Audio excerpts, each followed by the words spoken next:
para wargi sadaya, wilujeng patepang dina acara Sabda Sunda. Mugia janten berkah kanggo urang sadayana. Mangga wilujeng ngadangukeun.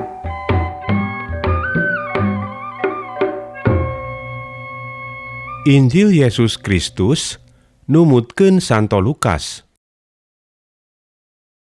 Di bait Allah, Yesus ningali jelema-jelema anu baleunghar keur ngaresupkeun duit kana kotak derma.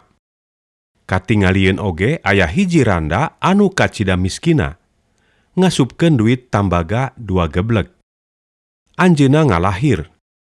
Ceuk kami, dermana eta randa miskin leuwih gede tibata nu sejen. Sabab nu sejen mah dermana lantaran duitna leuwih, ari eta randa mah mikeun sakabeh balanja hirupna. Murid-murid Yesus sawareh keur ngaromongkeun eta bait Allah anu sakitu endahna. Dipapaes ku batu-batu perhiasan jeung barang-barang babakti ka Allah anu kacida aralusna. Yesus ngalahir. Eta kabeh anu ayeuna katarenjo ku maraneh, engke mah aya mangsana diruntuhkeun. Nepi ka batu-batuna moal aya anu angger nyusun. Kabeh bakal diburubutkeun kana taneuh. Murid-murid naranyakeun, "Iraha bakal kajadianana Pak Guru? Sareng upami mangsana parantos dongkap bakal aya kajadian naon?" Waler Yesus, "Maraneh masing waspada, ulah beunang kasasabkeun.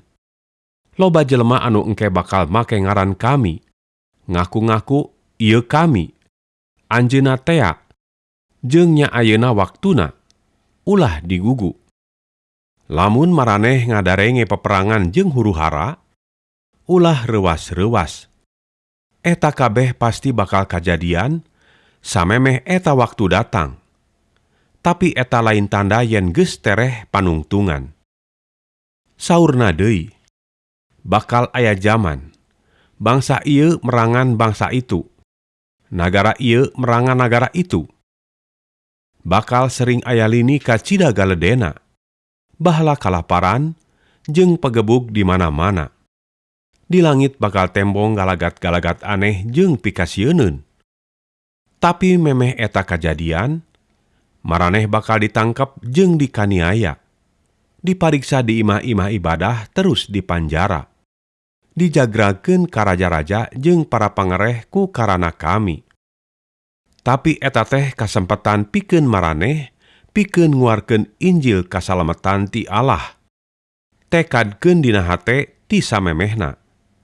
Yen maraneh moal rek salempang ku piomongeun pikeun ngabela diri. Sabab ku kami bakal dibere piomongeun supaya maraneh perceka jeung bijaksana. Nepi ka omongan maraneh moal aya anu bisa ngalawan atawa ngabantah. Maraneh bakal diserenkeun ku kolot sorangan, ku dulur sorangan, ku baraya sorangan, ku babaturan sorangan, malah maraneh sawareh bakal diparaehan. Maraneh bakal pada mikageuleuh ku karana kami. Tapi maraneh najan buuk salamar oge, moal aya nu murag. Lamun maraneh tabah tangtu baris rahayu. Lamun maraneh nenjo Yerusalem dikepung ku musuh, maraneh kudu nyaraho eta kota geus tereh rugrug. Jelema-jelema nu araya di Yudea kudu kalabur ka pasir-pasir. Nu araya di jero kota kudu kalaluar ti kota. Nu araya di pasisian ulah arasup ka kota. Sabab eta teh galagat datangna poe-poe hukuman. Ngalaksanakeun sakur anu geus kaunggal dina kitab suci. Pikeun awewe-awewe anu harita keur kakandungan jeung anu keur nyerusuan orok, poe-poe eta teh kacida matak paurna. Ieu tanah bakal katarajang ku kasukeran anu kacida bangetna, jelma-jelmana bakal nandangan hukuman ti Allah. Aya anu diparaehan ku pedang, aya anu diboyong sarta dipanjara di nagri-nagri sejen. Yerusalem bakal diidek-idek ku jelema-jelema anu anutna lain ka Allah. Nepi ka waktu pikeun maranehna anu ditangtukeun ku pangeran beak. Bakal tembong galagat-galagat aneh dina panon poe, dina bulan, jeung dina bentang-bentang. Bangsa-bangsa di satonggong bumi pinuh ku kasieun, jeung samar polah ku kayaan laut anu ngamuk ting jalegur jeung caina naek.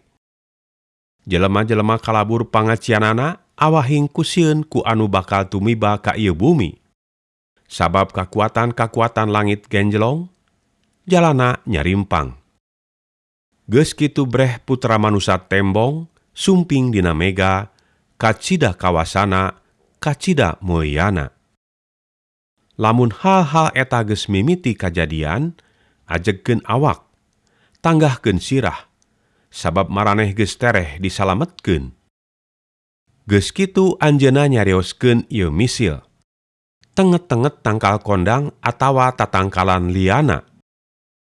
Lamun geus mimiti sarirungan, eta ciciren geus deukeut usum panas. Kitu keneh lamun maraneh geus narenjo kajadian-kajadian tea, eta ciciren yen karajaan Allah geus tereh ngadeg. Maraneh perlu nyaraho. Ieu sakabeh perkara bakal kajadian, samemeh jelema-jelema anu ayeuna harirup paraeh kabeh. Langit jeung bumi bakal musnah, tapi pangandika kami mah moal datang ka musnah. Jaga diri, ulah beuki teuing pepestaan jeung nginum-nginum, atawa mikiran ting kipayah. Bisi ujug-ujug kagobed ku eta poe, anu lir pangringkus. Sabab eta poe teh bakal narajang ka sakumna manusa di sakuliah bumi. Kudu sayaga jeung ulah tinggal ti neneda. Malar kuat nandangan kajadian-kajadianana. Malar lulus nepi ka bisa ngadeuheus kapayuneun putra manusa. Yesus ngawulangna di bait Allah teh saban pabeberang. Ari geus burit anjeunna kaluar sarta ngawengi di Gunung Jetun. Unggal isuk jelema-jelema karumpul deui di bait Allah rek ngadarengekeun piwulangna. Sakitu dawuhan Gusti Allah.